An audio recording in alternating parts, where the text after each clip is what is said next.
I don't know how come I know him, but I do from somewhere. From somewhere? From somewhere. Somewhere out there. To the eye doctor. It's like we've been to the eye doctor. That's some other people. You're an eye doctor? I wish I would have known that.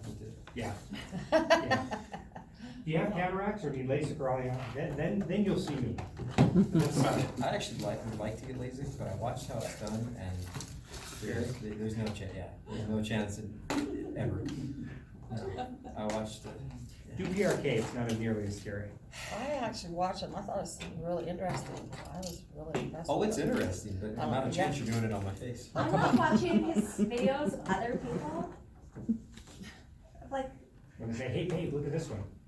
it's not coming towards That's what me. you guys What are do you doing? for. It's Yeah. like, You know, this is Monday night, Monday night entertainment, huh? I tell him about city council and he sends me surgery videos. you're gonna try this one. Hopefully it works.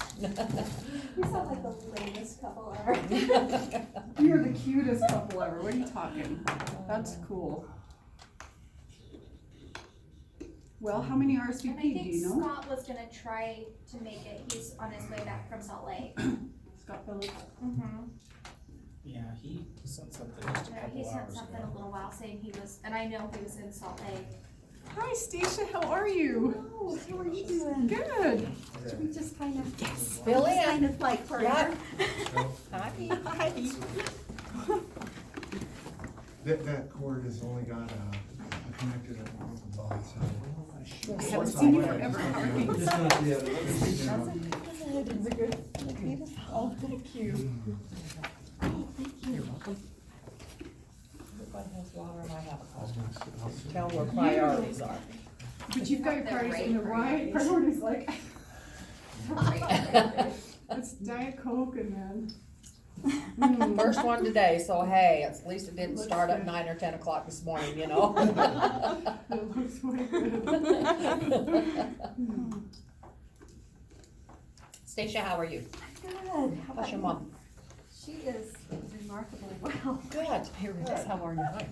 I haven't saw her for a while, so I just wondered if everything was good with her. Yeah, she really is What about good. this for this one? This She hops around like she's Hello. funny and- Are you Well, done you know yet what, with that greasy looks like cookies? yeah. one is a recording over here. Yeah. I knew I recognized you. Good. I was the chairperson for you. Yes. on the Yes. summit. So, Okay. how are you? I'm glad you're here. Yeah.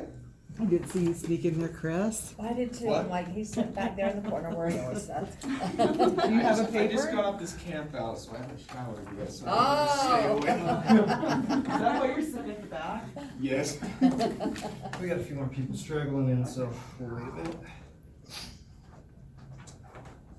Is this the agenda? Oh, this is the session.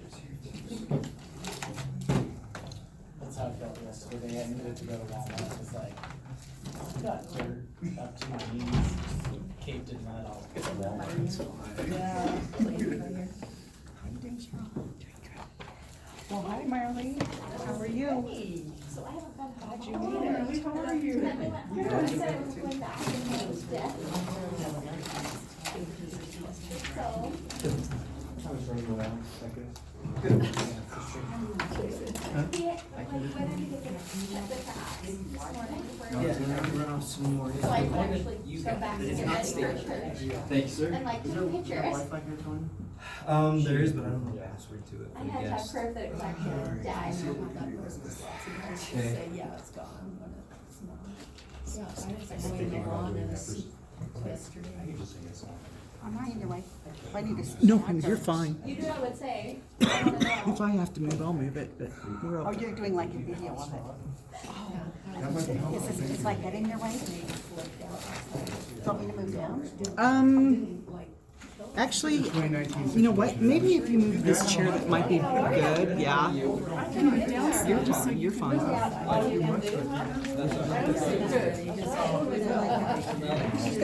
can do, right? Is your wife coming? Thanks, Rex.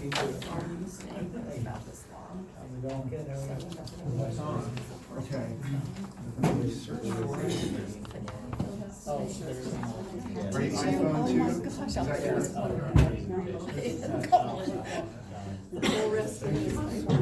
Now, your Amazon account's open, it's okay if I'm scrolling, use that too. So there's a special on mountain bikes today, should I go ahead and get it going? Sure, no, again. I went running up to the bed and slammed the door, jumped on the bed, and it came in the bedroom.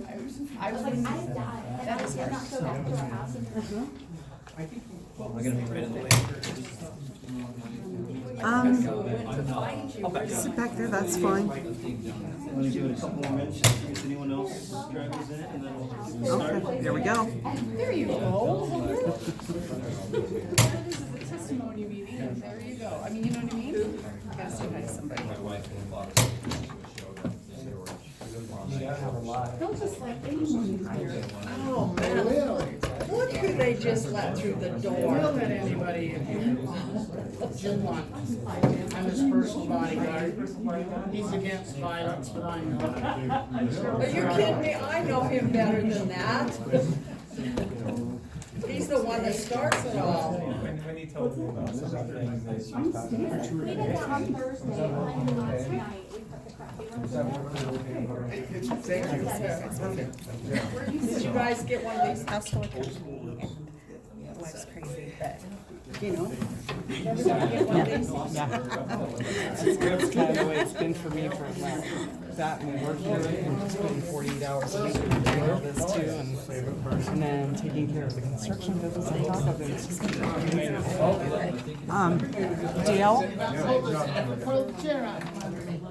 Dale, Oh my God. I'm gonna be videotaping right there. Can I get you this? Oh, well. Okay, well, let's see what I can do. We'll slide back, what do you need? I'm gonna be videotaping, Andre and the presentation, so let me see what I can do. I think maybe I'll, no, I think I'll just. You guys can come over here. Sitting over there. Just say, if you can move these chairs, Cheryl. Just move, we can move everybody. Maybe we could move a couple people over there, be great. What if we all move down a chair that way? So then, Yeah, go around this, maybe get everybody to move down a little bit around the circle. Do we need to sweep down? I think we need to sweep down. Move chairs. I think this is gonna be it. Rock and roll, very good. We've got extra room for Welcome, everybody. We're freaking out. Those of you that don't know me, I'm Tony Cosilia. I'm president of Voice. And I brought you guys all here today, so that way Mr. Andre could go over some stats and some different things about what happens to a community after the changing of a school name from a native name. And just some things that I think we should be aware of, whether the name stays or we get it back, whatever. We need to be worried about our kids and our community and be proactive on what's going on here. I know that a lot of us disagreed on a lot of different things and topics. We're not gonna worry about that today. We're all here for the same cause. I won't tolerate any more arguing, bickering, or fighting. It has to stop. It just does. If I'm gonna lead this cause, we all have to unite. We're gonna disagree. We're also gonna come to some common ground. But we have to work together. If we don't, we're just gonna polarize and nothing's gonna happen except pushing each other farther apart. So with that, I hope we all can be on the same page of that. And I'll turn the time over to Andre. He's gonna, if you want, give some questions and answers afterwards. But this is gonna be his time and his factual stuff. So thank you guys for being here. Well, good afternoon, everybody. Thanks for having me again. We made a quick trip out here in February. Tried to inject a little bit of the other side's opinion of the Redmond name before the school board voted. It was our recommendation, whether or not you change the name, the number one recommendation that Native American Guardians Association made that day was to slow it down, to really start thinking about both sides and long-term impacts, which also include what Tony mentioned about the essentially the anxiety level, mental health of your students, those who just graduated, those who are coming into school, and those who are there now. Before I begin, this is Bill Dykeman. He's from Lincoln, Nebraska. He's interested in the overall movement, both to keep and what happens to a town after the names change. Bill grew up in Oklahoma. He's a Kiowa native. He's a Marine. He's a veteran. And he's traveling after we visit Cedar City on to Driggs, Idaho, and in Boise we're doing a state house brief next Thursday to the elected reps in the state capitol. That's how important we believe these issues are, even on the backside after a name change. We've been at this long enough to know there are telltale signs of trouble ahead and what to expect and maybe how to mollify the effect, because there is an effect and it does affect towns. And that's the biggest, I guess, the expectations of maintaining cohesiveness and unity in a town after these things happen. It's never worked out. But nobody's ever been as proactive as you all in having this discussion. So thank you for having us and myself. Real quick, my background in psychology, social science, formally and informally. Did a lot of psychology work in college. My first real internship was at a matchmaking service.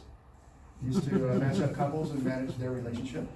And so I kind of fell into this matchmaking service and relationship building world, where social psychology, how a person views himself, how they view themselves as part of a larger group, national identity change. I think my co-authored work on U.S. identity after 9/11, I think is probably one of the cornerstone works on national identity in the post-9/11 environment.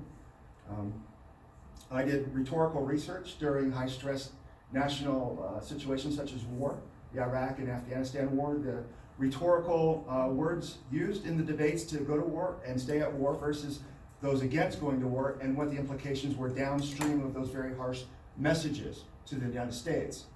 If you remember seeing in the wake of 9/11, the unification of this nation could be measured by performance approval of President Bush. I think it was almost 92% in the wake of 9/11 because of the unifying predicament that the United States was in, having just been attacked. It's obviously come and gone. Measures of national unity have come and gone based on what the national personality is during a period leading up to change. One of the projects I just finished up, I did 18 months at a national think tank that I was a co-founder of. We worked under FEMA and was housed at Naval Postgraduate School on the Navy base. So it's called Advanced Thinking in Homeland Security. And while I was there, one of my research priorities was national unity. I see disunity as a problem that's looming as a nation. That disunity and unification are theories and social sciences that need a place in today's, dichotomous, polarized world. And the more that we're polarized, is my belief, the harder it is going to become united again. It's going to be very difficult.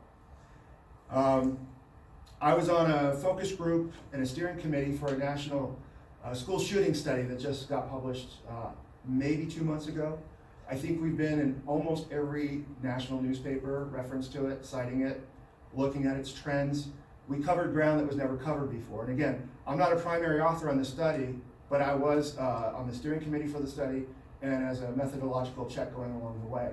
What I found fascinating as we did this scope of school shootings from the 70s up till present were the trends, the rises in school shooting activity and the dips, and what causes national anxiety. How does an individual or a group fall into situations by which they would hurt themselves or others, or lose sleep, right? So those themes and that kind of work is always, I've been fascinated by it. And while at Naval Postgraduate School previously, I was a student of Dr. Phil Zimbardo, who led the Stanford Prison Experiment back in the day. He was the president of the American Psychological Association, and specific to his work, contained within a book called Time Paradox. He suggests that as humans, we generally have 6 state of minds which control our everyday assessment of our life around us the situations that we're in. Two of them have to do with a past mindset. There's two that he works in the future, present hedonistic being one of them. And then there's two future mindsets.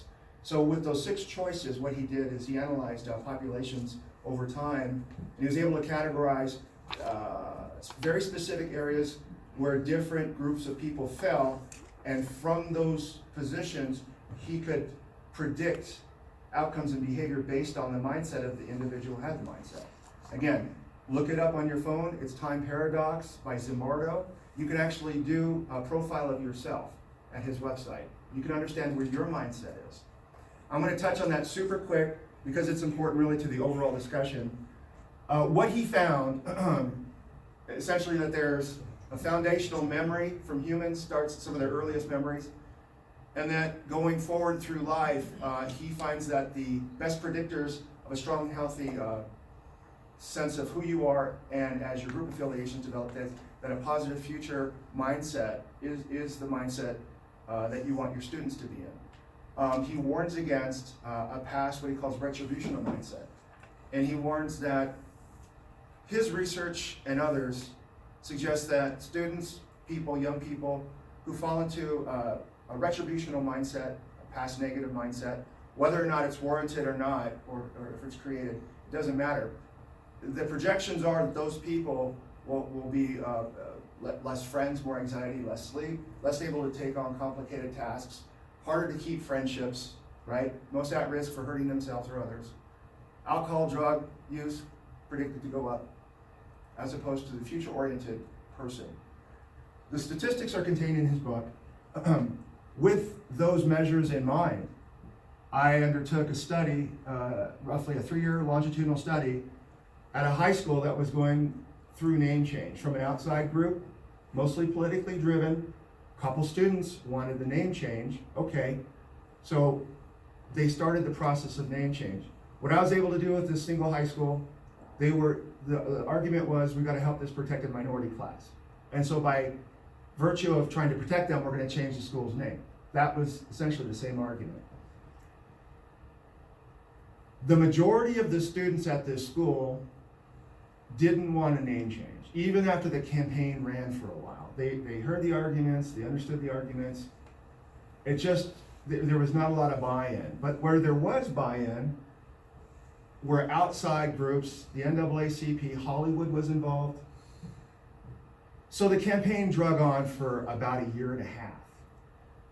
And so what I did, I took 8 measures from Dr. Zimbardo, 8 measures from the National Institute of Mental Health, and I even found a baseline high school with a similar demographic and a similar name.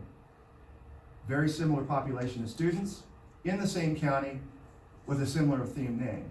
So I had a baseline school to also work from when I started my inquiry into how the anxiety of name change per the Zimbardo model might work at this high school.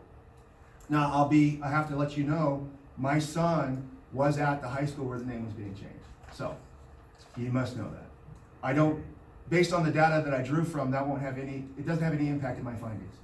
My data is derived from surveys done at school and mostly county and state data from the school versus other schools. Broken down by race, broken down by ethnicity, you name it, age group, grade. So I had a baseline school, we had the test school, and the test went 3 years. We covered the year before the name change campaign took effect, and then during the height of the name change campaign, during the middle of the school year, where there was most tumult. And then ultimately the third part of that is what happened in the wake of the name change attack, the warnings, the signs, and ultimately what we had was a student suicide and a teacher suicide, okay? This was at the school that was being attacked on their name. Now, I'll tell you, while these 2 victims were at this school during this name change, I can't say it was a causal issue for them. They didn't say, because of name change or because of the stress, I'm going to kill myself. But certainly nobody in this room can argue that the context by which those 2 people, a young person and an adult, spent their time in the same place, there's your correlation, and they both ended up committing suicide, very sadly. During this long-term research, I worked with the county. I was officially appointed to a study group, research group. I was able to do interviews with the students. I ultimately went to the State Secretary of Education, and I reviewed the data and the trends, and I made Zimbardo-like predictions that your population here is at risk for these elements, these critical elements that are measured through the National Institute of Mental Health. There were trends that were warning signs, and what they did is they actually sent in a whole week's worth of crisis counselors to that school to make sure all those kids for a week had a chance to go see a counselor. These are the things I wanted to tell your school board about before you changed the name. This is why I stood on that stage in February and I said, you must listen. We were getting run out because of the janitorial needs. Okay, we had to go. But there's a lot more that y'all needed to hear about, and this is it. I mean, even if you're gonna have a name change, there's certain predictors, certain elements of association, identity, group cohesion amongst your student body that need to be sensitive, y'all need to be sensitive to and address early. Such as what happens when somebody wears a Redmond logo t-shirt to school the first day? What happens? Do we know? Is there policy already set up for that? Has it been vetted? Have you talked to anybody about it? These are the things that need to happen sooner than later. Okay, so at this point, I don't even know how much time we have. How much time did we have today? You've got this. Well, was there an assumption that this would be a 1 hour meeting or longer, maybe 2? I want to try and make sure I get everybody in the room satisfied with the most important stuff first, so that if I lose you, you're gonna have maybe not as important stuff, right? So, can we say right now, we've got until 4 reasonably? Is that okay with everybody? I don't wanna lose anybody. I have to leave I can stay here an hour, so if you cover the really hard stuff, maybe perhaps there's questions or something Okay. that could happen after that. We all love brevity. We hate long meetings. We hate meetings to begin with. And you're sitting there with your arms crossed. Now, what would Zimbardo say about that?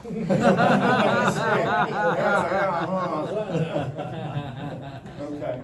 And you're Becky, right? I'm Becky. Will you keep an eye on him, please? I'll Take work notes. on it. I'm trying, that's why I'm sitting here, I'm All right. babysitting him. Babysitting. All right. So, with that bit of setup, at this point, I want to make sure I've kind of got you all together, because I've never given this brief all together like this. I kind of put my notes together. This isn't something I'm used to on this topic. It's been a while.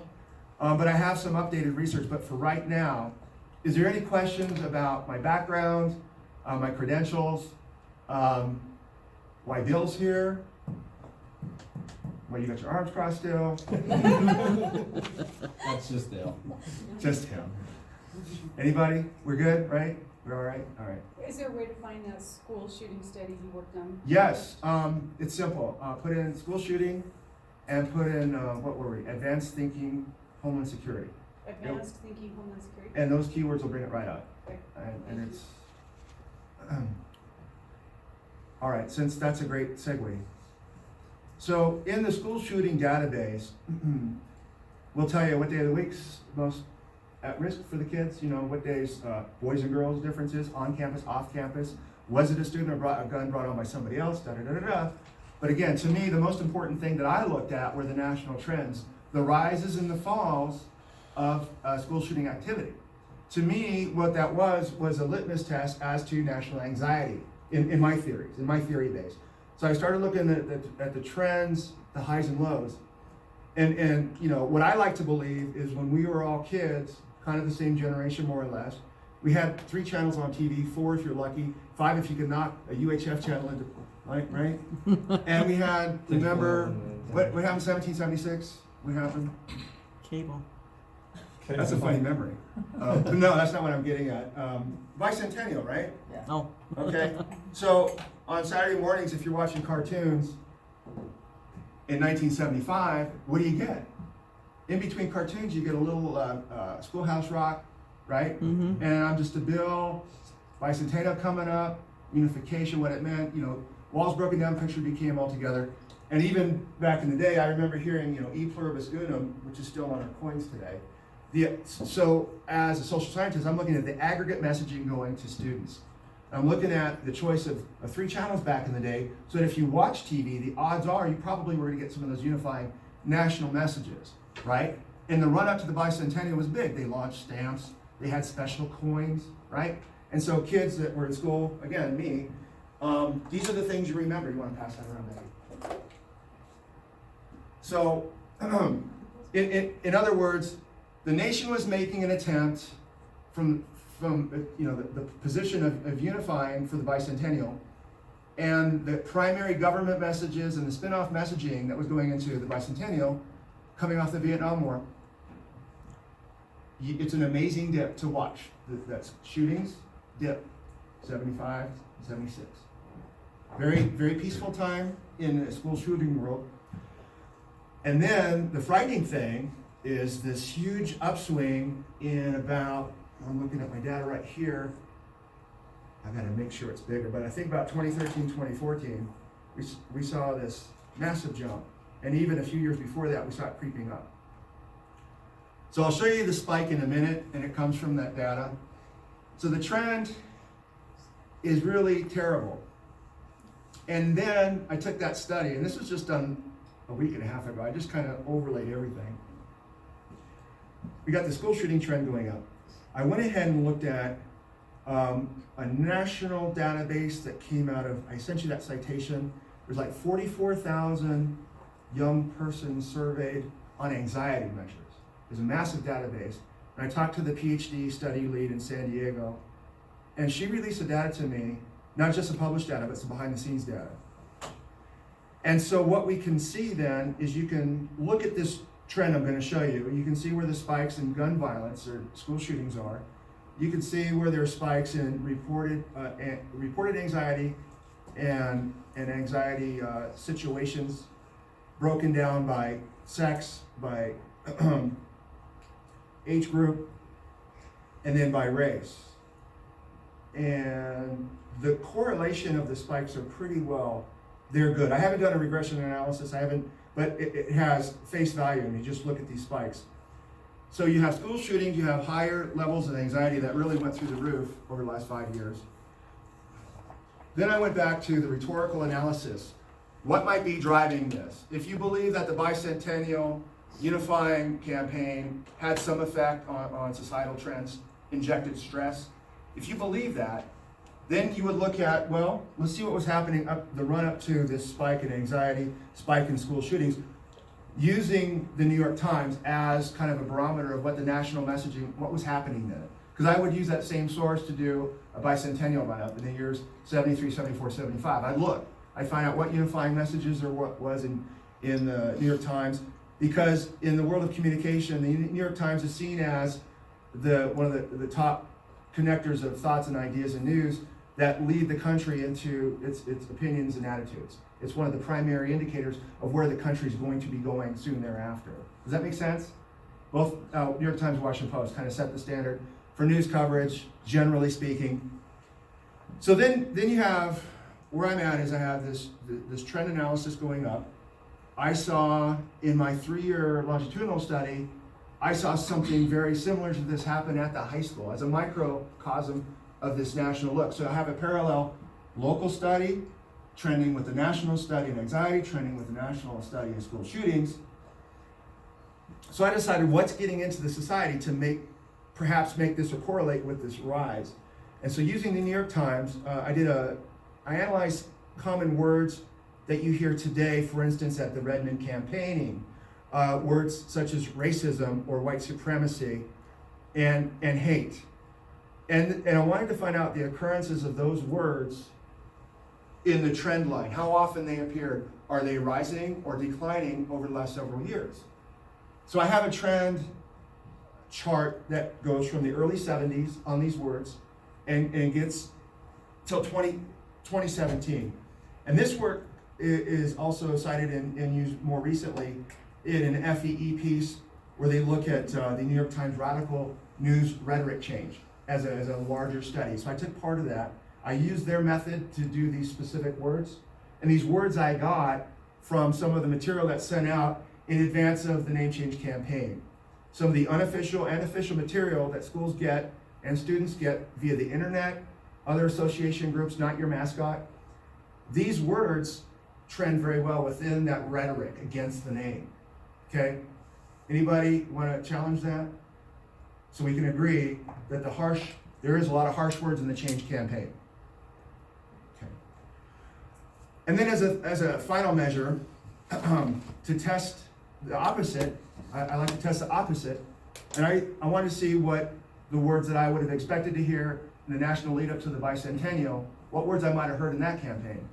So I chose unity, peace as my key words, and then I also threw in, just for the heck of it, the word redskin, to see how often that word was being used in society via New York Times coverage on a per use rate over the years, right? Okay. So what you're gonna see is everything I just told you all on one little slide. Terrible for a presentation, but just know this is only about a week and a half old. I did it at the kitchen table. I had cereal, a cup of coffee, I put it on there. I ended up eating lunch when I was done, and I had other things to do. So I'm using you all kind of like a think tank and some feedback, but these numbers are for real. You can see the trend correlations, and I guess at this point, I hope you can really see the details, and maybe we'll look at it and think of some questions, and I appreciate it. Okay. I'll read this, I know. This is New York Times editorial changes before and after the New York Times disclosure and their use of the Center for American Progress's Get Out the Vote material prior to 2012 presidential campaign. We're kind of in the same place as when that New York Times strategy came out. I'll explain that a little bit later. Native youth depression rates rose after this strategy was implemented and after the term redskin was substantially reduced. So what you have in the Native American student world, for those who might be at Cedar High School, the argument was, for the changers, that Native students are harmed by the use of the term, that mascots in school cause anxiety. But with the Native kids that were part of this national assessment, this was the background information that she didn't publish. She gave you the Native American numbers. But what we see is that Native American students' anxiety went up during the campaign years to get rid of those names. It went up substantially. At the same time, the use of redskin in news coverage as a common, positive, grounded term went down. You can see over time that the name's been run out of town, essentially. And that negative associations have been made to that name by virtue of the New York Times running away from it. Again, that's my hypothesis right now, but this is a setup for some more in-depth research I'm going to do. This is from that 44,000 anxiety numbers study. This breaks down into race. This is the race one right here. Demographics.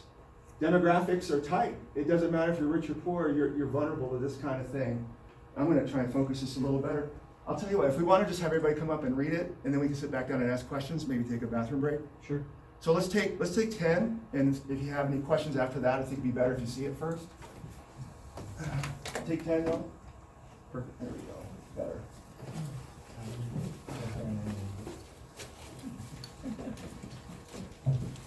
I was going to say.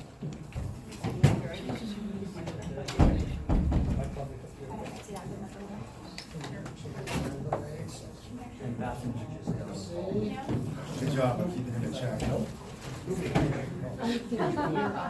It's not easy, I won't lie to you. It's not easy. So he's got to feel like that. Because the angle that's Little break, you're in the middle again. Hey, give me some time. I gotta move to the right or left. I'll find out.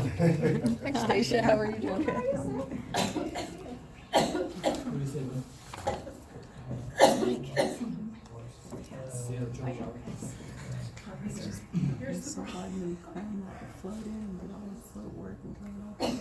You see that little green graph on the right side? That's your school shooting trend over your graphic chart.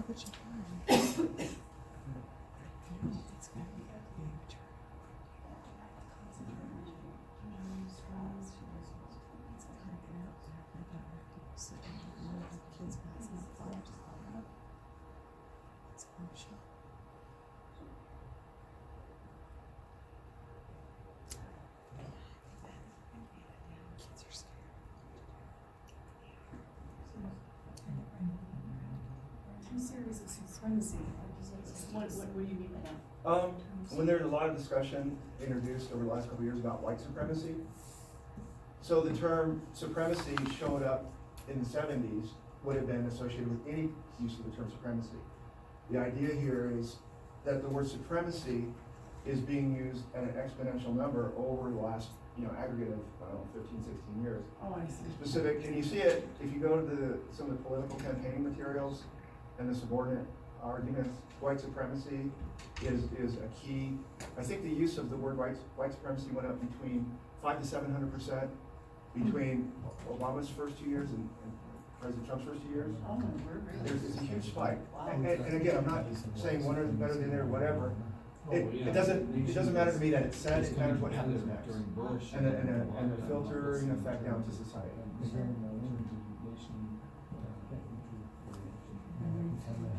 I know. Is there a source online for this, or is it just something you do?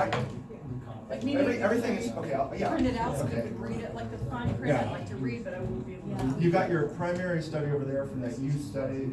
It's a national database, 44,000 subjects between the ages of, I think, 11 to 17.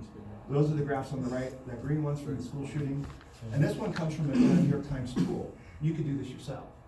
You just plug in a word, and then it gives you the trend line. You can make that happen. So I did those just over breakfast, just to see, to boil down the words from what I see in the campaigns. So what are those multicolored ones? That breaks down, Here, what I can do is I'll read it off here maybe if I don't. And I'm gonna pass a notepad around just so we have everyone in attendance. Yes, Mayor. That would be great. And again, I came out here and dropped everything. I've got 2 other lectures. And this is not what I'm used to talking about, and it's only a week and a half old, I'm so. not. But yeah. It would make it so much Yeah. easier to have the, Thanks for asking. yes, that would be great. if That's we could important actually to get it ask. sent I to us. appreciate it. That's good. And again, if anyone needs waters, Sorry, as I water speak. right here. So the higher the graph is, Anxiety. more anxiety. Right. On those colored lines. Okay, that's. So, yeah, you see an anxiety shift about 2011, 2012, Yeah. and then it just takes off. Same thing over It's like here. on all of them. Yeah, and so you gotta kind of ask yourself, what happened? What's going on? And so that's the question on the table right now, is if you sense that this has any validity, and you sense that the word choice and the approach has validity, then there's probably some safety measures that need to be thought about now going forward, right? And let's see, welcome back.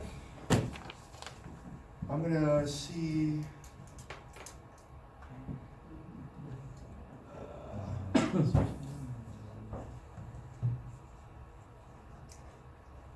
So this data set has been used extensively in the last 3 months based on this single release from the National Survey of Children's Health, NSCH. So for those looking for the data, I've got a copy of the PDF work at home electronically. I can get it to you, but it'll be a few days. In the meantime, if you search for this, and I think it was released in March or May of this year, you'll be able to see all the raw data. What you won't see is her details. She didn't put that in, I think she used 4 different races to identify the Hispanic, Black, Asian, and white. So, I can get you that as well. I think it's important for you to see, although I didn't trend it, I'm telling you the numbers went right up along with, so. So this is still work in progress. I'm not claiming to be, a polished expert on this, but the numbers do speak for themselves. And, all right, so here's your author, Twenge, Jean Twenge. She's from San Diego State University, right?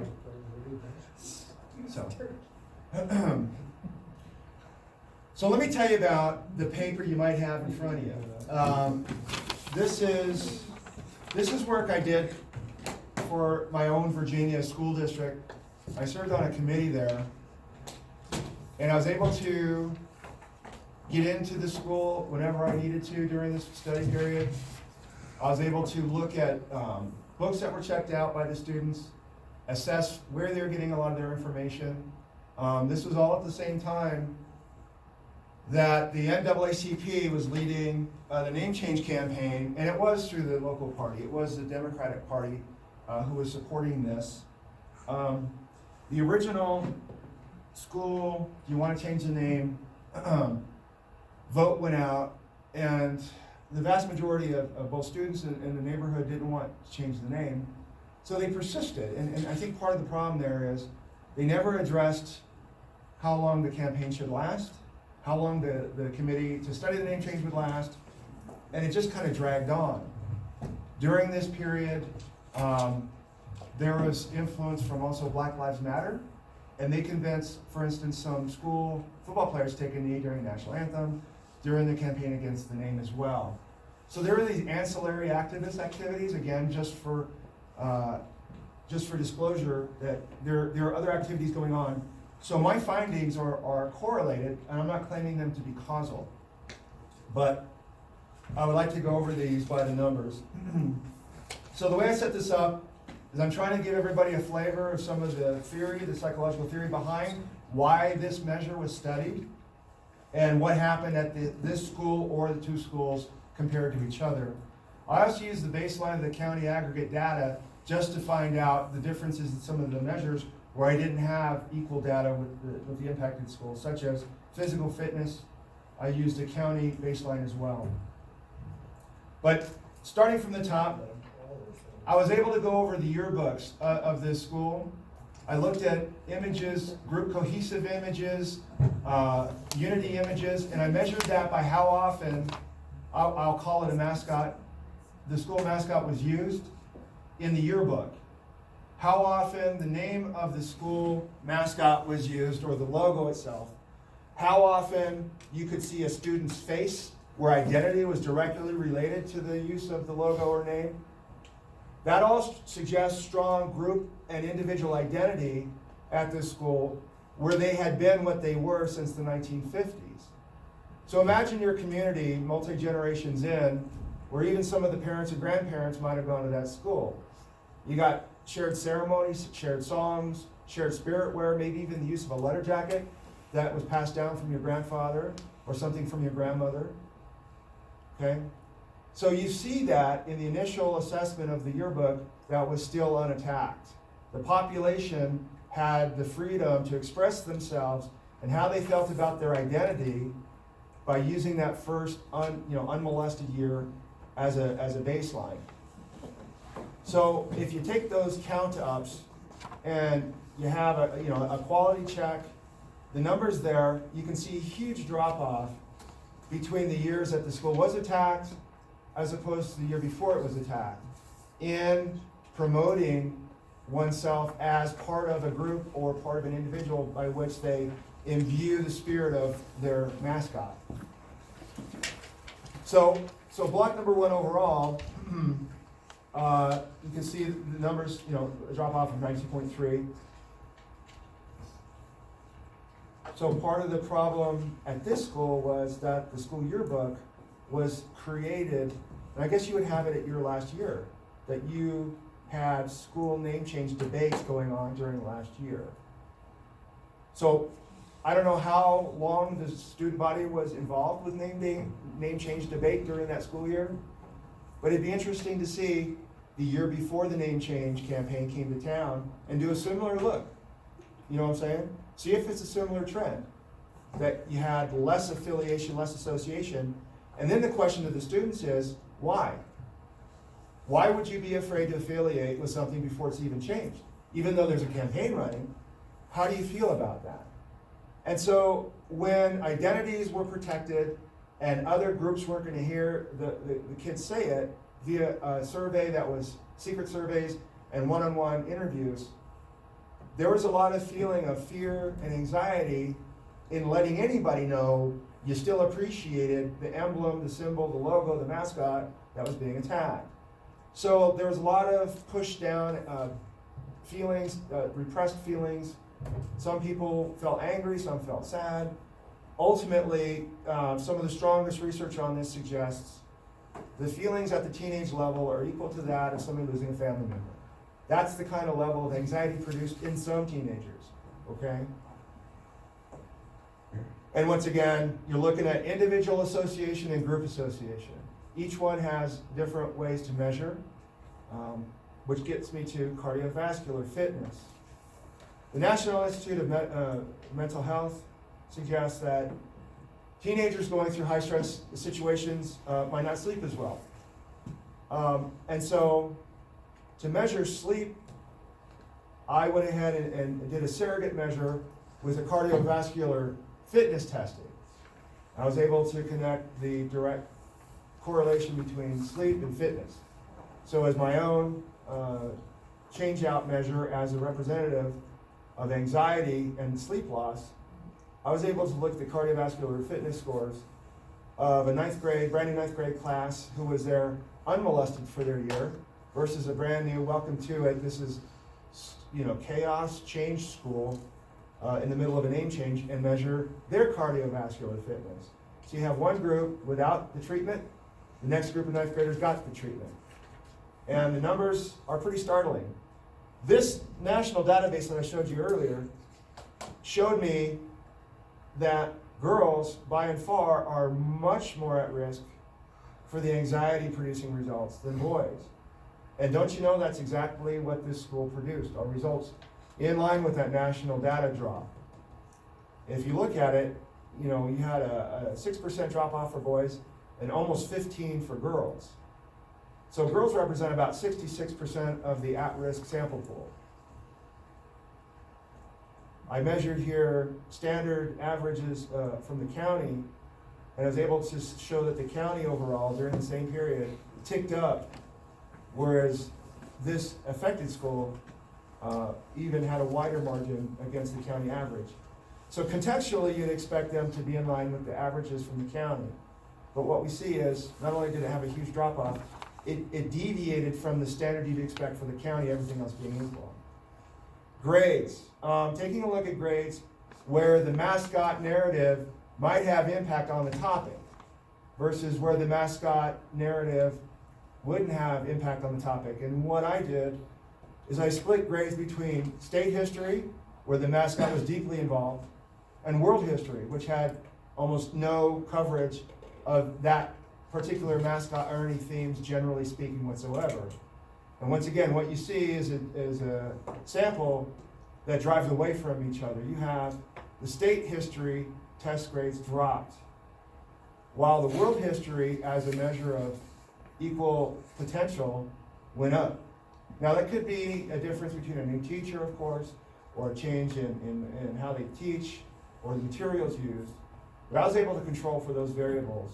So, as of this point, the correlation is pretty darn strong that the topics at being studied at the school that touch on the new sensitivities raised look to have a downward spiral in grades that touch on those topics, everything else being equal. Any questions on that? Number 3. So then I took it a step further, and I looked at grade loss by the race being helped, the race that was supposed to be helped by this campaign. And that racial group suffered the most during this campaign. They dropped significantly in the measures on grades. And that's where I was able to actually do an assessment that ran parallel to another school in the same district with a very similar name, with almost the same demographics, same racial groups. So the differences between the affected school in the protected race class versus those same race group at another school they deviated. The non-treatment school continued to hold steady or rise, whereas the race at the affected school dipped. Taking it to the next level between both the affected school and the non-affected school, you see spikes in behavior, drug, alcohol, and tobacco offenses, using data from the year before the name attack and the year during. So those stats are right there. Once again, these statistics were open source, available by county method and state method. This is just pure percentages. Then finally, psychologists argue that kids, students, teenagers, put into a context where there's induced stress, as with any human, will try to avoid those issues, whether it be socially construed or avoidance of topics being taught, or overall general loss of group cohesion and individual cohesion, where students are suddenly finding themselves afraid to identify as they had been all last year or 2 years ago. You have a measure using absences and even more severe dropouts to test the impact potentially of the name change campaign on the affected group that was supposed to be held. So the numbers there speak for themselves. You can see minor, I use minor and major. Absences were a minor measure, dropouts were a major measure between the school affected and the baseline school. And then finally, you can see the schedule for the crisis counseling for that whole week. That was one of my requested outcomes after speaking to the state. And they indulged me in my warning, and they did it. But like I said, that the community where I live is still radically split. I can't see the numbers on Yeah, well, that's just more of a screenshot showing you that they held a week's worth of what do they call it? Stress counseling? Depression screening. So they invested in a week's worth of counseling. Once again, this was the message intended to be heard by your school board on February 3rd or 2nd this year. If you're going to change the name, fine, but be warned, there are certain steps you can take to mitigate everything that I just told you about. Having to deal with identity, the ability for those affected by name change who really feel anxiety to talk about it. Are they being restricted from wearing their once fond memory affiliation with the Redmen? Are they going to be restricted? These are really serious questions. And I did a feature piece that walked through the study a little bit more aggressively, and I also brought it in from a national filter. I looked at schools all across the country that were being affected. The FBI actually had to get involved in one school because one of the impacted students who was getting ready to lose his identity threatened to kill people. So I have video of that guy making the threats in that report. I show who was behind the attacks on, my kid's school, very specifically, with 2 Hollywood stars, 1 producer, 1 film actress, in tandem with the NAACP, in tandem with the release of a movie that the Hollywood guys were producing. So there's this huge outside lever coming in, trying to move this community over here to toss away a long-held, respectable name and image. It's all there. So with Cedar Redmond, y'all are in a situation, whether it's bring back the name, don't bring back the name, what are the alternatives, how might you get back on the high ground where everybody's really realizing this is a problem, you were warned, and now you're trying to back fix it, because it will ruin academic careers, it will make marginal students worse. Those people who might have gotten a scholarship may have already been impacted out of it. When you are a minority performing student to begin with, and suddenly your grades drop, you are now less able to compete at college, junior college, whatever. This hurt the group that was being supposedly helped. That's the worst part of this, and nobody wants to talk about it. So, it's meaningful to me. I watched my kid go through this. Kind of sucks. And I know some of you feel that way, and I know some of you are happy to change. So be it. But you've got to be able to talk about this, and you've got to have a unified community with alternatives for both groups. It can't be a win-lose. That's really the upshot. Excuse me. Okay. The upshot is you can't make this a win-lose. It has to be a win-win. Everybody needs to feel like they got something they wanted. The water tower is a pretty good win-win to the community at large. That's why I'm for it. But if you have a double win-lose, I'll tell you right away, the ability to pass bonds in the future for the health of the city, The ability to collect funds for band uniforms, or to sell raffle tickets, or to help the school raise funds. That's one of the biggest losses that I've seen over the years where I'm still in touch with school boards. They are expecting in one town, for instance, to raise 1.75 million for their very aggressive sports programs in a big community, wealthy community. The year after their name change that nobody really wanted, at their very best, they raised 200,000. The fall off, the drop off was huge. It was the same thing at the University of North Dakota. They had several school sports teams that relied on benefactors, supporters, spirit wear sales from the Fighting Sioux logo. Well, as soon as they changed it against the tribal wishes, against the majority of the students' wishes, the funding they had for the sports teams dropped, huge. I've got that graphic. But you have to plan for that. If you're gonna have a name change, are you ready? Because it will drop off and it will be long-term. We're doing a radio show tomorrow out of Twin Falls, Idaho. It's the AM Fox affiliate. We have scheduled at least one community leader from a school who's gonna talk about this from the position of they saved their name. And I've got 2 school board members who were voted in on the wave of voted outs. Is the very next election cycle. Everybody voted for name change, got voted out. So I have 2 school board members who've been on that board now for 3 years who were keepers and can report specifically on the numbers and the drop off in the division they've seen. So as an added bonus for having Bill and myself here today, you've earned an extra lecture if you care to have it by 2 school board members, both from schools that kept the name and those who lost the name. That's very valuable data, and you're not gonna find that anywhere else. So if you want an informed decision, even about your town mayor, you should really listen to some people who've been through this, both non-Native American and Native American. Where in fact, every Native American in every town, the rank and file, did not wanna lose that connection to that other community. Whether they're on the reservation, the advocates for change were loud and well supported. They had their talking points, but they drowned out the rank and file from both communities. The numbers don't lie. You're in an 80-20 best case, probably more like 85%. People are afraid to say it, but that's truly what we always get. Those are the numbers. It's 80-20 rule. It's pretty strong, it's hard to beat.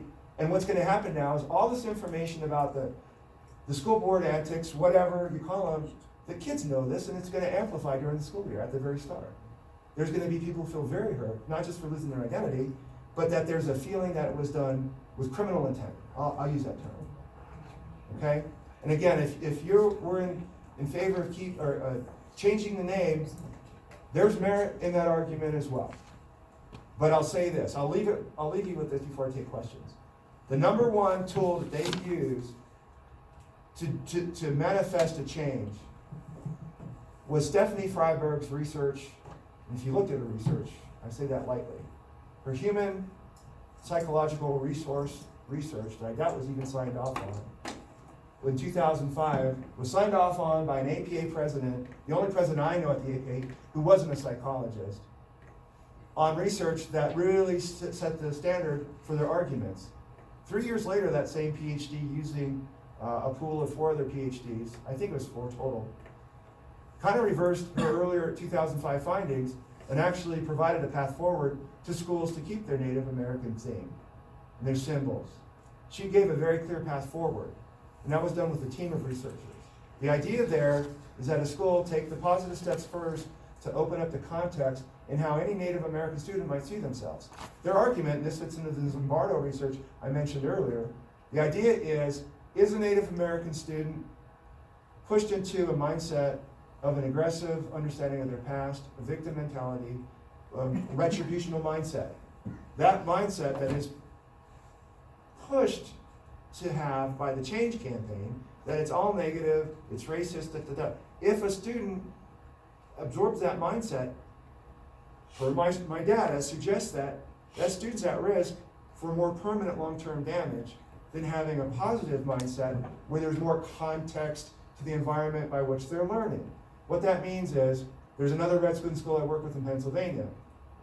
When you walk into the school, there's a statue of a local tribal person talking to the creator. They put a skylight in the building so that he's looking to the creator, and there's a way to do it. There's images of modern Native heroes. There's trophies and there's veteran memorials to Native American warriors who've died over the years.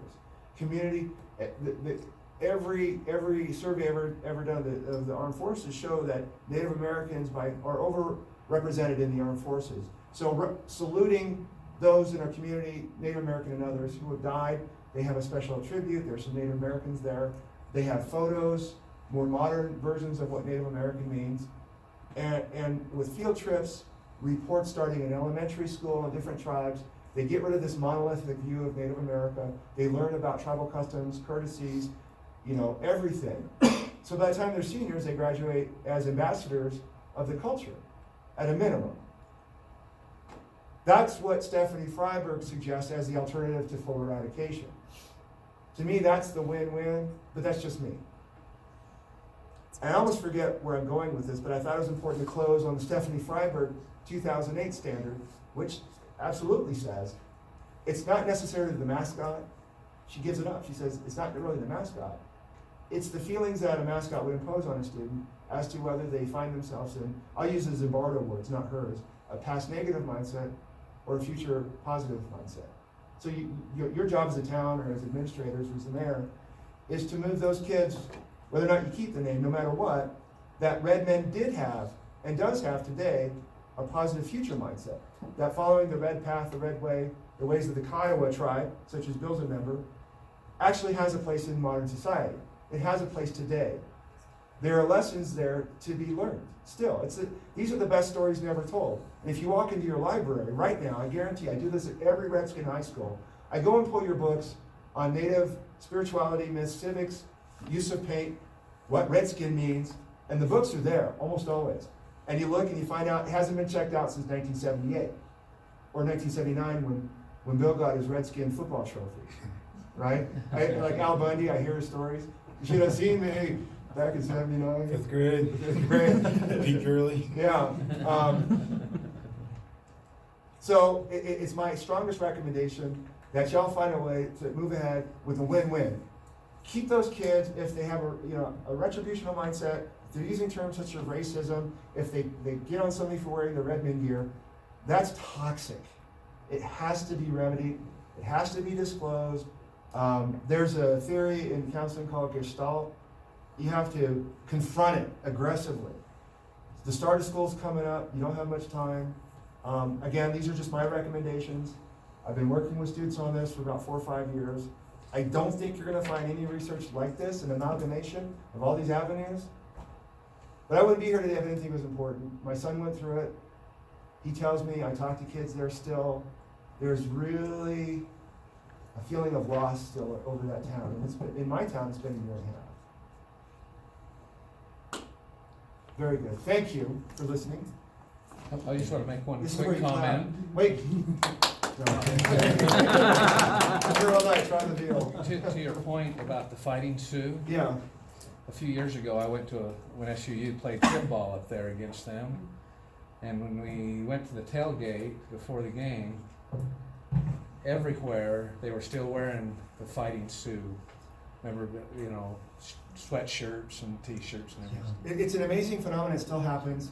There's two things I want to say about that. Number one is, if you remember Eunice Davidson, she was here. She's a book author for a book called Aren't We Sioux Enough? And what it does is it demonstrates that during the tumult of their name change campaign, that the Sioux Nation voted in a supermajority to keep the name that they gave the state to begin with. They had a sacred pipe ceremony, and they bequeathed it onto the university through the state lawmakers the name Fighting Sioux, right? That's supposed to last forever in Native American law. You're given that name as a gift, and at a minimum, I think you could probably argue it was supposed to go through what's called an N7 philosophy. Generally speaking, Native American law, when created, is filtered through the thought that, will this help 7 generations out? Our kids. Will what we do today in lawmaking, Mayor, help 7 generations from now? And it's a very good standard by which to measure any change. That lasted from 1969, 1970 through, I think they got rid of it in 2007. That school still hasn't recovered. If you look at, for instance, I saw some graphic about showing the drop-off in Native American students who are enrolled. There's a strong correlation between attendance by Native American students and the loss of the name. I'm not saying it's directly resulted, but it's an interesting, very interesting correlation. So there's a strong affinity to getting it back. I was in touch with the artist who designed the Fighting Sioux. You'll be interested to note that the Fighting Sioux logo was designed by their one-time mortal enemy tribe, a Chippewa, right? That Chippewa artist felt enough empathy and historical knowledge to look into and design a Fighting Sioux that was unique to their one-time enemy tribes, right? And he's really sad to see his logo go away, but you're right, there's a ton of interest in maintaining it, and there's a ton of interest to bring it back. To satisfy those who would want it changed, figure out why they wanted it changed to begin with. And that's where you kind of get a bunch of different answers. Well, it's racist. Well, then let's talk about racism. Why do you think it's racist? Well, because this. But that's the opposite of the definition of racism. You start going down those rabbit trails, but it is where it is. I say that because if you look at the Redskin survey data done in 2016, the largest survey of its kind, people say, well, 91% of Native surveyed, 1% was neutral, 90% didn't mind it being used in public, but there was a 9% group of Natives who found it offensive. Fine. My question to the changer group is, did you pull the 9% data and do an analysis of why they're offended? Well, if you look, their initial methodological review says that the answers back on why it's offensive, number one, is how it's presented. The number one response was, I'm not happy with how it's being presented. That doesn't mean they don't necessarily like its use or don't want its use. It means that in a caricature, as would be Chief Wahoo back in the day, right? That's not realistic, and it doesn't necessarily represent a tribal warrior from the Ohio region, right? So that's kind of what you're hearing there with a large percentage of that 9%. So if you simply listen to them, you make any improvements, you might end up with a very, very small group within that 9%. So that's why when you look at reasons why people don't want to keep it, you can probably find some happy middle ground and some minor changes. To make those changes, you fall into their number one advocate, Dr. Stephanie Freiberg's final assessment, that if you get rid of the why I don't want to keep it, you boil it down, you offer a more healthy context, you have generational learning built in, before you know it, you're pumping out, Redmond graduates who know why they're named, they know the arguments for change, but they dismiss it because it's not specific in context or subjectivity to what they actually call themselves. What's getting beat up is a Redman that's not you all. You all have been very consistent about what you believe a Redman is. And it does fit in to the philosophy of warriorship, the Red Path, the Red Way. Has Redman been used as a slur in the past? Sure. But what you've just done by changing the name is you've empowered the slur part of it, right? Which isn't something that's ever supposed to be. What it's supposed to be is a native who follows a red way, a red man and a red woman. It might be a warrior, it might not. To me, it's a broader term. It represents a way of life. How are we feeling over here, Bill, with the Kiowas and their way of approach? If you look at their nation flag, what do we have? How about I go get it? Yeah, thank you, Bill. Right on cue. Thank you. You have a question, or this gentleman had a question. Question in the front row. I can wait for him to get back. I know you've been holding it a long time, so That's okay. why don't we try to fill that void? I know you're not a fortune teller and you deal with statistics and sitting here, this is the first time we've seen the numbers and we're simple people, speaking for myself. Would you address these 7 bullet points on what you see will happen next year at Cedar High School, specifically for Cedar High School, with your statistics and these 7 points? What will happen at Cedar High School? And give 30 seconds to each one of those, because I would like to kind of see the path I want to see the bullets that are going to be coming at us. Yeah. And maybe get out of the way or change or do something. Jim Lunt? Look, what you're asking me to do is predictive analytics. Right, and I understand. And I'll say this. If I had a chance to get a cross-section of your students in front of me, I'd be able to predict, I might be able to predict a little bit. The other thing I'd want to see is their Facebook streams. What's being said, what's being pushed around, what's trending, right, about the name. Who's the leader of the change group at the student level? What are they saying about keeping the new name? and fighting back against those who would replace it, because there's gonna be a campaign to diminish the old Redmen. There always is, and there's gonna be a leader. So without malice, to find that person and talk to them, or those people who are representative of the new Cedar City High School, and I'm not saying that's a wrong tactic, because ultimately it's gonna happen, but I would be better off doing a predictive analytic. Okay? I would just like to get in, I would like to get in front of this instead Yeah. of behind it. You're right. Because once we're behind it, I know. then it's too late. You can ruin even just one kid's academic career with the wrong step, and nobody wants that, because, you know, when I was a ship navigator, right, we traversed the Pacific Ocean, and like a 35-day voyage to get down to Antarctica, where I used to work. And if we started off using sextants, and our course was a fraction of a degree off, it wouldn't make that much difference on day one. Day 10, they come to me, Commander Billeaudeaux, are we supposed to look at the icebergs yet? You know, 30 days later, we're in Fiji, yay, instead of McMurdo. I'm sorry, Captain, my bad. I was off a fraction of a degree, and 30 days later, here we are at a tiki bar. I won't do it again, you know, but you get to a place you didn't want to be with the smallest difference, right? Front row. Yeah, so what are some things that we can present to the school district and the actual school? I mean, because in my opinion, I think that there should be some surveys, there should have been some surveys done. Already. But I think that there should at least be some surveys done where the kids feel, like you said, actually, they never had grief counselors, therapists come in and talk to these kids. They It just sucks for them right now. And again, at this point, it is what it is, but I'm kind of with you where I'm in the human service field and psychology realm. These kids never had a chance to voice to anybody their concerns. And that's bad news, and they're fermenting all summer on this issue, right? Who in here has a teenager who you're brave enough to go look at their Facebook feed? Anybody? Okay, that's number one. I would just ask what they think they know, because then you have rumor mill dynamics, which, you know, kids not knowing what's next is really tough. Not knowing where a school organization, the leadership, where they should be, where their mindset should be on the first day of school. It needs to be in the right place as soon as possible, probably earlier than they get back to school.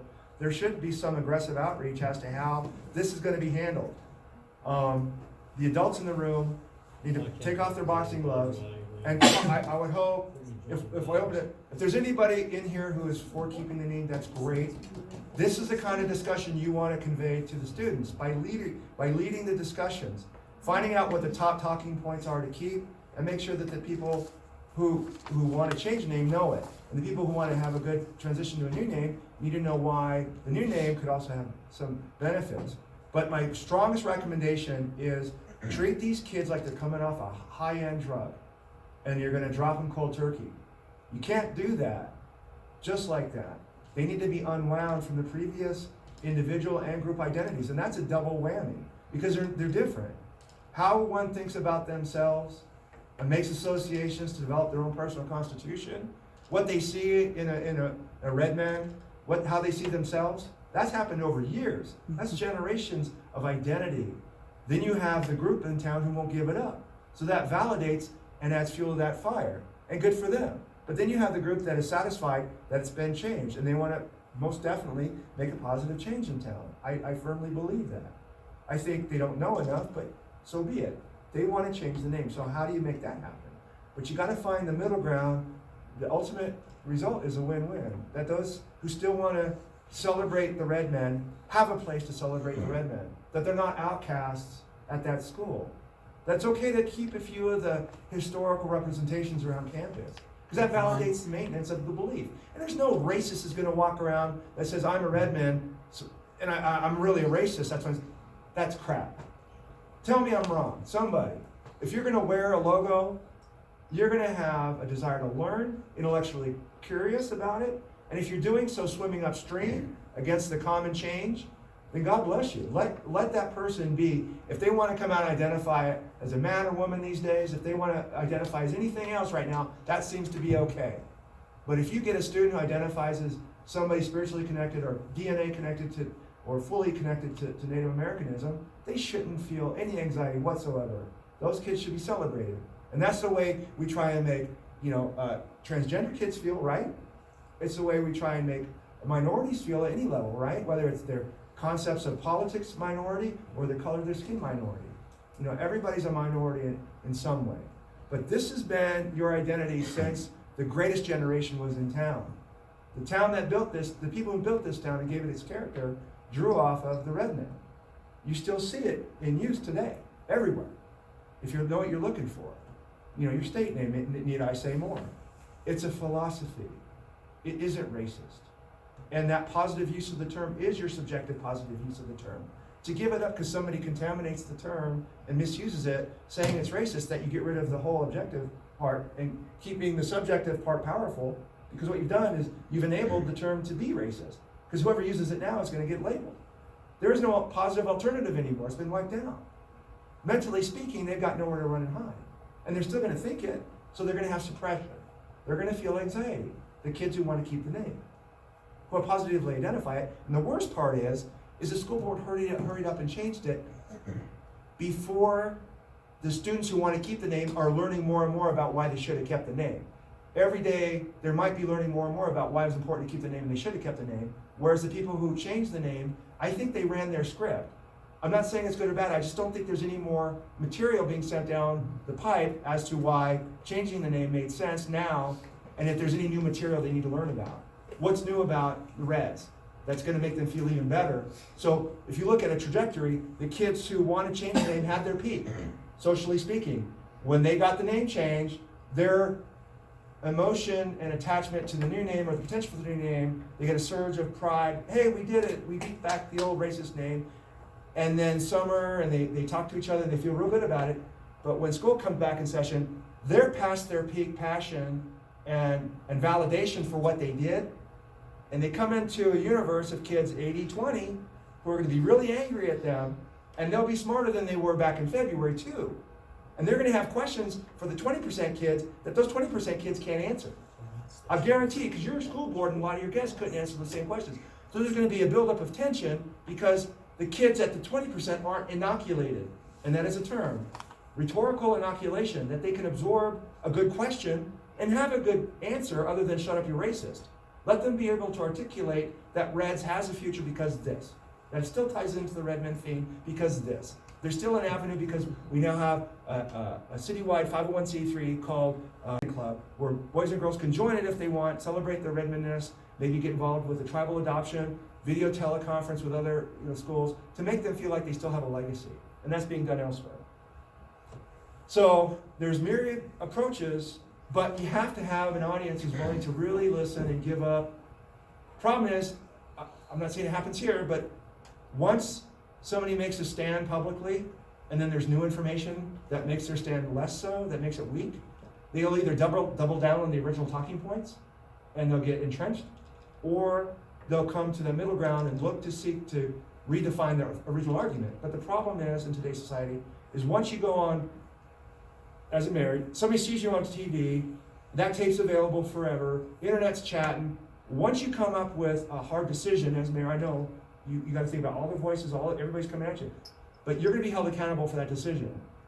Now later, if you're disproven, anybody's disproven, it's your personality will drive. You entrench and double down, and you go back to the old campaign and double down, or you're willing to learn nuances and maybe find a middle ground. Kids don't do that very well because they get validated on social media. All their biases get validated, no matter what side you're on, that you're right. So you do have a polarized audience. And if you remember those graphs that go, whoop, just like that, the original research organizes the data that suggests that screen time, online social media, is probably the causal factor there. What I'm saying is the same polarizing activity that you see in social media happens in day-to-day didactic structure between individuals or group messaging at the schools, and it's amplified by social media. So you do have polarized messages coming at you all day at Cedar High School that's going to either validate your position no matter what. So you're going to have a very polarized student body, and they're going to dig into their positions, and they're going to look at the water tank, and they're going to say, well, the adults still haven't figured it out. And so the tension will transition into the fall, right? Now what you can predict, and I see this, during another school name change over a county, I went in and I looked at the data on their football team. 6 years ago, their football team was top of the county. Nobody had even dreamed of a name attack. Same county, I trended it. Here comes the name change chirps. Year after year, it's starting to come out a little bit more, and you can see it in the news. Name being brought up for review. Oh, they survived, but then there's tension. And that win-loss category of that football team went from I think it was 10-1, and they became the worst team in the county. And even during this year, I was telling the adults I was working with out there, I said, one of the indicators of anxiety and stress on an athlete is performance. And they did the worst they've done in a decade this last year during the height of the name change. So you see sports performance drops off. That's one indicator. On a bigger note, I studied the NFL patterns, win-loss patterns, during the 2017 season when teams started to kneel, right? The theory there is different parts of your brain light up for different reasons, where you have a cognitive thinking part of your brain and then you have a sports performance part of your brain.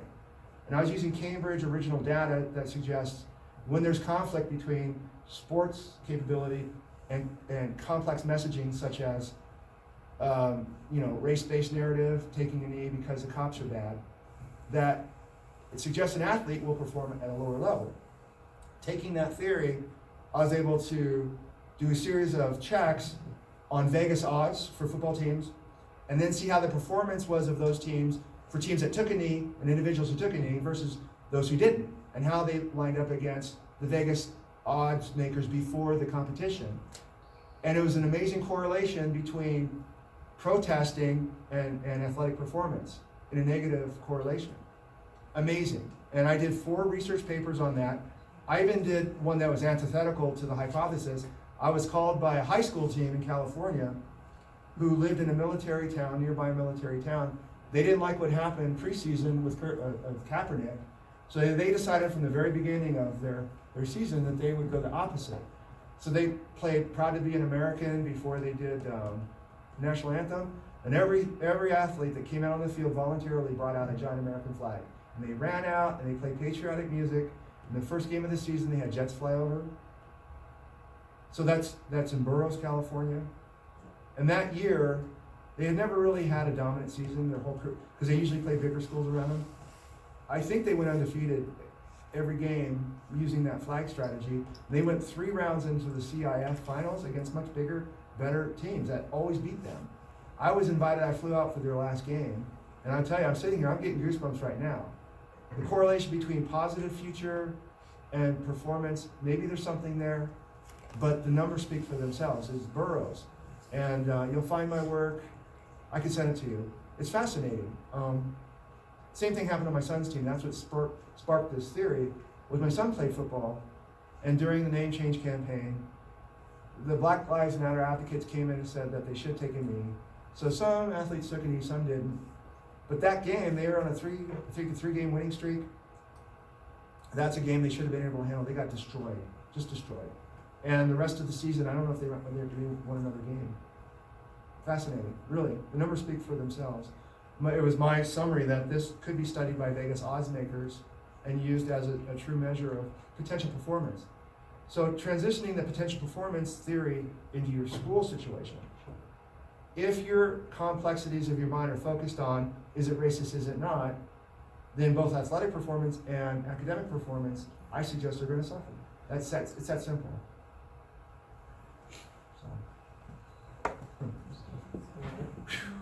I had something.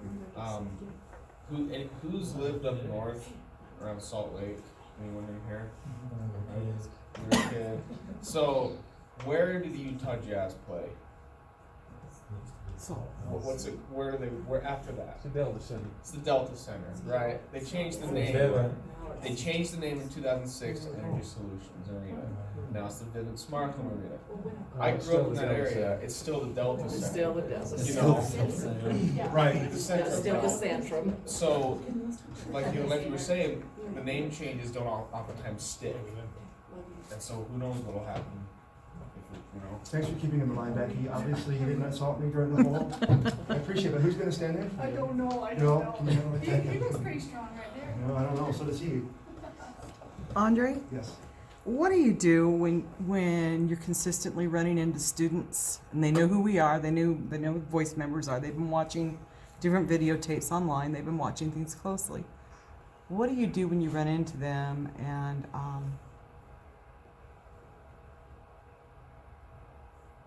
the vast majority, 4 out of 5, want to keep the names still? They feel disenfranchised because they were never asked to Right, vote. and that's an accelerator. See, that's part of the problem is that, I didn't even touch on that, but it's called the locus of control, I think is the term.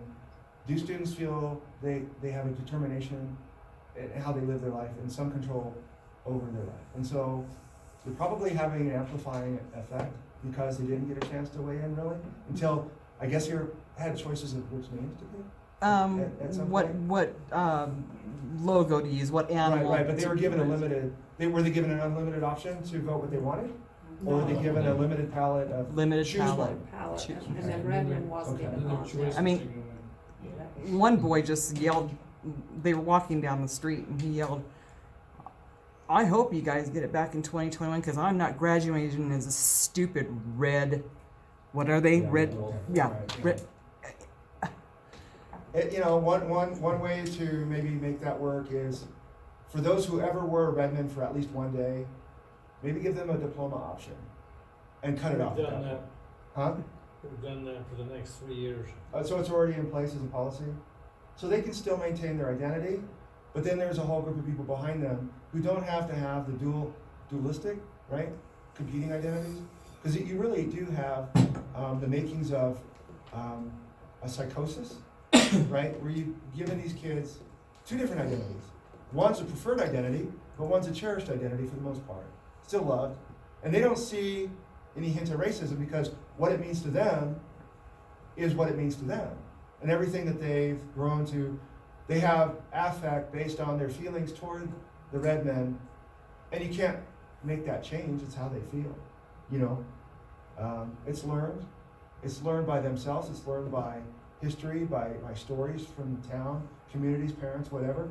It's hard to shake that. It really is. And so when students' identity is disrupted, their feeling of being on a firm ground, where most teenagers really need to feel firmly grounded, I think day to day, where there's some absoluteness in their life. In a world that's pretty chaotic already, they're trying to figure out who they are, for the most part, right? 12, 13, 14, kids are trying to figure out who they are, but they know absolutely they can sing the alma mater. They know absolutely they can fit into this predetermined identity group, that you are entering what is essentially a tribe. That you may be of a different race, but this is a concept we all buy into. And you reaffirm that by physical behaviors. Going to a prep rally, jumping around, singing a song, attending sporting events, playing sports, getting an achievement of merit with the logo on there. This is something that has been paid for socially, bought up, maintained, and it has social capital, right? That's what we would call it. It still has an ability to move people's hearts and minds. So, what do? That's a complex answer, and you kind of are in a bug pit of sort, because now you got to keep two groups happy. At least again until the next generation comes through and they don't have any affiliation with Redmond. It's going to take a while. It's going to take a long while because this town's pretty tight. Right. And it's been 77-year history. Yeah, I know. And again, I don't want to villainize the changers. There are reasons. I get it. I can articulate their reasons. I could argue for change right now. Okay, I can. I can make it sound good too. I know I can. But that's part of being being part of a well-informed person, right? Socrates would say, "Dear Cedar City High School, teach kids how to think, not what to think." And that's the basis of the problem. Give them critical thinking skills. So I would hope that there's enough finesse in the teaching staff to allow kids who want to be red men to join a club and have some formality about it. Celebrate those kids. Make them feel great. They don't have to formally be the red men. Fine. If it cuts down on tension at other schools, give two paths. Guess what? Make everybody a winner. you gotta get rid of the tension. Fair, does it make sense? Yeah. Hi, Hi. you're Stacia? I'm Stacia. Stacia. Stacia. I think there's a couple of things that I don't know how it can be addressed in the city or be concerned, but I think the mental well-being of the students is a huge concern, but I think you touched on it with not only the students, the elderly, the older people in our community. I have run into a number of them who are so upset. I've seen some who have sat down and sobbed over it, some who are saying they're going to move, who are no longer going to support the city. I think that this is far beyond just the students, but I think there's one more, I guess, aspect in my heart, is that I went to Cedar High, and when I went, and the Redman was the mascot, that was the first time I really started learning about the Native Americans, and I began having such a deep love and respect, and I learned about them, and I wanted to learn about them, and as I've studied, I found, in biographies, they refer to themselves as the Redmen over and over, and as we all know, they were treated horrible. There were some horrible things that happened many, many years ago, and I think eradicating these names, it's almost like we're doing it to them again. You're finalizing. We're doing it to them again. It's like we need to, what? I hear you. Once again, Stacia, I'm passionate about what you're saying. I believe it to be true, exactly what you're saying. I try hard to put myself in the opposite, to test my own biases. I think, well, for those who believe it's truly racist, I can see where there's an argument there, but are they arguing for themselves, or are they arguing for somebody else? See, secondhand racism is not being offended on behalf of somebody is a different place to be mentally than being personally offended. And what we know by the data that we do have access to is personal offense comes from how one racial group is seen as representing the other racial group. The idea is they want to make sure you get it right, not that you get it at all, right? That's what the data suggests. If you're going to have the name, there's a ton of responsibility that comes with it, right? But these are the hybrid names in society. This is an honor to have a name like that. And if you're going to have the name, you better have the education behind it. And what happens is society starts making rules by which they police themselves, right? Given enough adult positive leadership, there'll be no-nos. You don't wear war paint to a game, right? You'd hope that would be a no-no. You hope to understand the concept of stolen identity with the use of a war bonnet at a game or in public without specific guidance or training or part of a cultural celebration where you're invited to wear that headdress for whatever reason. But the idea is you understand the culture, you understand what Redmond means, you understand that it can be used wrong, and you choose not to ever use it that way. That's the mark of a true critical thinking person, either adult or student. That's what you hope for my kids and your kids. However, there is that stigma by some people might not be able to get past it. And that the term both red and men, if you wanted more of a balance, men and women, you might feel that way, that it's not representative, that some girls might feel left out. I get it. We did a bit of a workshop with a school who were the Braves. And it was our strongest recommendation that they pay attention to their local history, and that they were amongst a rare part of the country where there were female chiefs, warrior chiefs, and that the silhouette of a singular male brave could be Braves with, like Charlie's Angels back to back. You can have, remember that old show? Mm-hmm. You have like a silhouette of a female warrior and a male warrior. See, that's an upgrade, right? It's an upgrade in thinking, and it's an upgrade physically to the logo. I won't call it a mascot because there's a big difference between having a logo, a symbol, and a mascot, and that does matter. And then earlier to your point, you mentioned that you have an affinity now towards learning more. You have a curious mind because you were introduced to this years ago.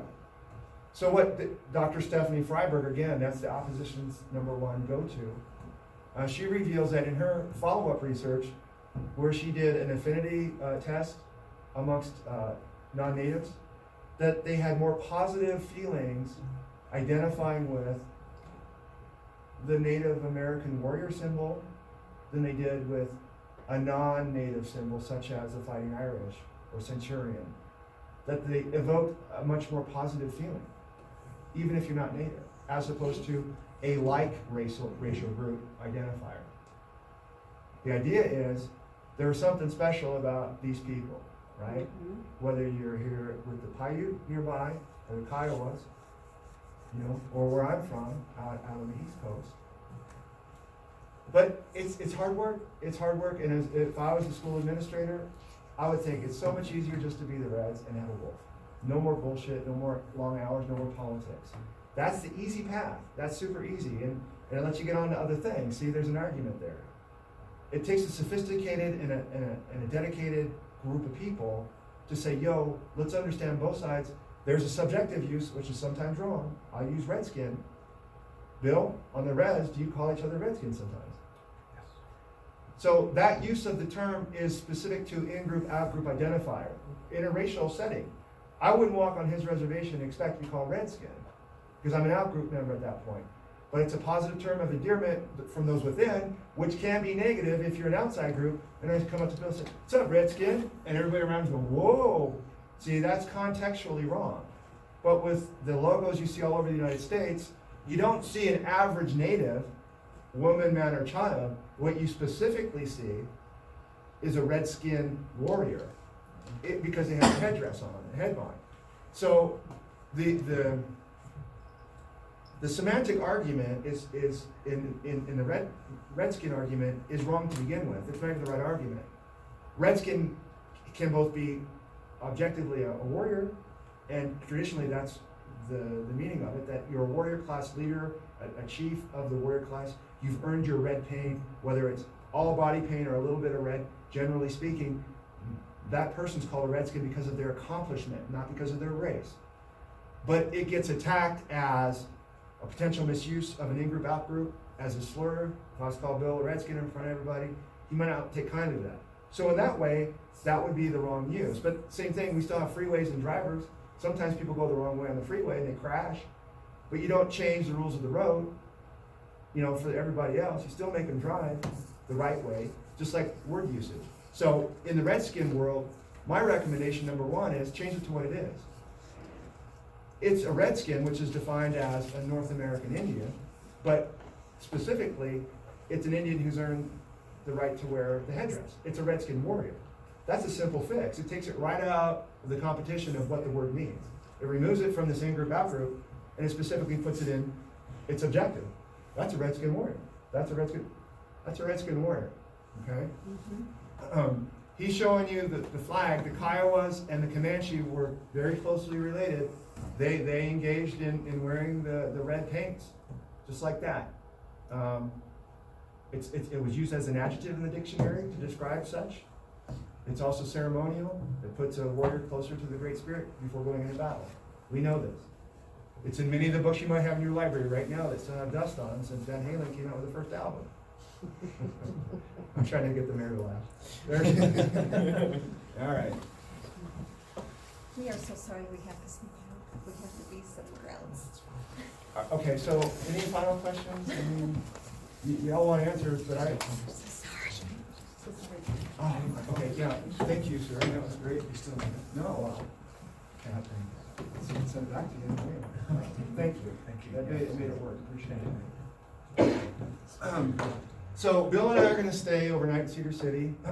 We're here for you. We've got to get up to Driggs, Idaho, and fight for a Redskin High School name, Redskin Warrior High School, and then we're going to be at the State House in Boise talking to elected representatives. In other news, I'm involved in the civil rights and human relations governors' public hearings in Pennsylvania regarding the use of the Neshaminy Redskin Warrior, and I'm involved in a case where there's a judgment, what looks like there's a judgment against the school board's decision to change the name because that state has certain protection laws. So there was a ruling about a week and a half ago based on what happened over a year ago, but the people who want to have the name back haven't given up. So they've gone through the state Supreme Court and some ancillary legal issues where I think they've got maybe 3 or 4 legal irons in the fire. They successfully launched a recall campaign against the primary school board member who led the change. It's all very fractious, and the two sides don't talk to each other, and they're spending a lot of time and money at the school board, paying their lawyer, paying for discovery. They're tied up, it's been a couple of years now. At the same time, they just gave themselves raises, and school boards, you know, it's just, and so there's a whole grounding of the people are so just disappointed with the leadership and the vision, and you can't get away from that. So that's my community. Yeah. Bill's brother helped save a Redskin high school in Oklahoma. That high school, I corresponded with the principal there. It was a blip on the radar, and everything got right back to normal. They educated themselves, they understand that it can be used in the wrong way, but their incoming classes, they get a lesson, they get lectured, and then the staff and they embrace the name. This is who we are, this is why it's called what it is, those are the boundaries of its use. I'm not trying to sway dissension, because what I say I know is going to be online, and it's probably going to amplify and probably make the problem worse before it gets better in your town by what I'm saying right now. But the reality is, there's been a lot of changes already, and to put it all back together, then you're going to end up with 20% who are dissatisfied. So you're in a kind of a hard-win situation. Would you agree? There's no easy answers. But this is a great start. Tony, thank you. Thank you. Yeah, you bet. And thank everyone that showed up. I really appreciate it.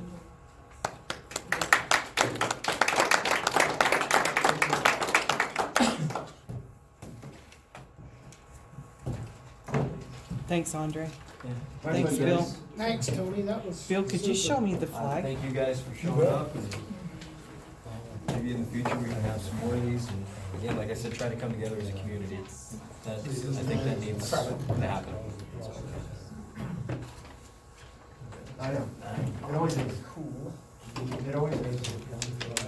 Again, grab a water on the way out or something.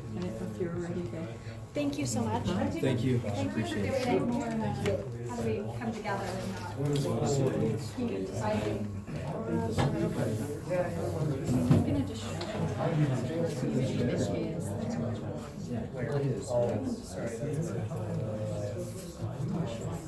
My brother flew the pilot